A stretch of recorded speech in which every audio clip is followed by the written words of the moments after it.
Four More Shots Please is very aptly named because you're gonna need something hard to sit through some of this.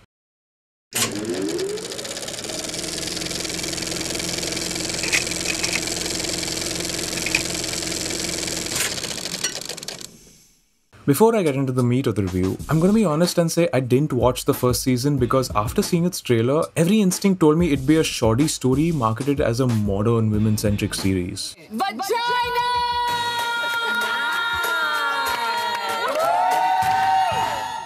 The second season, I won't say that it's not done anything, but it's not done enough to change that opinion. The story here is of four affluent South Bombay women who share an unbreakable friendship. The challenges they face personally, professionally, socially, sexually, all form the basis of this 10-episode second season. Recapping where the story picks up for the four leads. Siddhi, played by Manvi Gagru, is dealing with the breakoff of her engagement after her webcam show is exposed. Umang, played by Bani J, is left heartbroken after her lesbian partner, actress Samara Kapoor, played by Lisa Ray, rejects her fearing the repercussions on her career. Damini, played by Shaini Gupta, is left to accept that her relationship with truck bar owner Jay, played by Pratik Babbar, is over when he gets back with his ex after catching Damini cheating on him. And Anjana, played by Kirti Kulhari, is reeling from both a careless drunk driving incident that put her daughter's life at risk and the fact that her ex-husband has moved on. So why would you want to follow the story of such flawed women?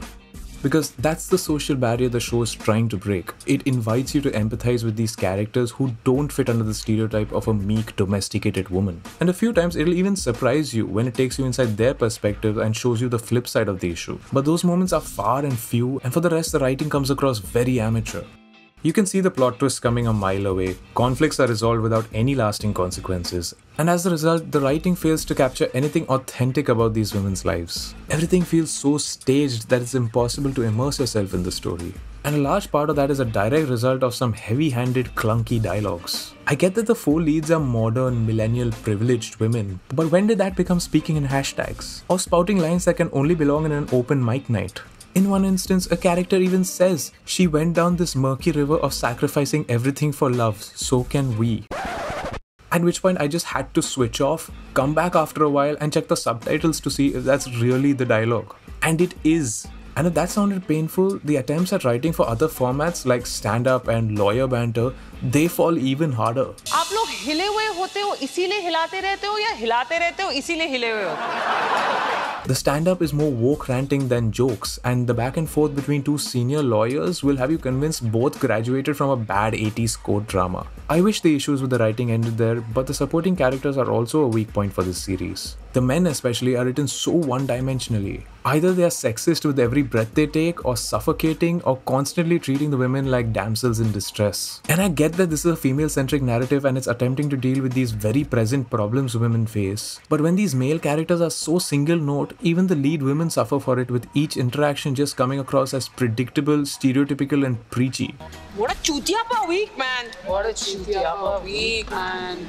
That's not to say that it's all bad. There are moments when the real potential of this show surfaces. Most of these exist in the friendly jibes and the camaraderie between the four friends. And one special instance is in a stand-up comedy sequence which uses body shaming in its material. But otherwise, between the weight of the bad dialogues and supporting characters, every actor struggles and fails to bring this story together. A special shout out needs to go to Prabal Punjabi, who plays his role of a stand-up comedian absolutely effortlessly. And Simone Singh, who captures a very authentic awkwardness of a mother trying to reconnect with her daughter by giving her sex advice. The rest of the characters, they come and go without leaving any impression, but at least they do so in picturesque locations. The sound mixing also is inconsistent in places, but it's not jarring. The same can't be said of the music, which is so on the nose it might as well have replaced some of those clunky dialogues. Four More Shots Please has strong ingredients, but weak writing makes it difficult to swallow. I feel the show could definitely have benefited from allowing writers Devika Bhagat and Ishita Moitra a few more rounds at the script. Maybe it'll find its strength in season 3, but this season is very difficult to recommend.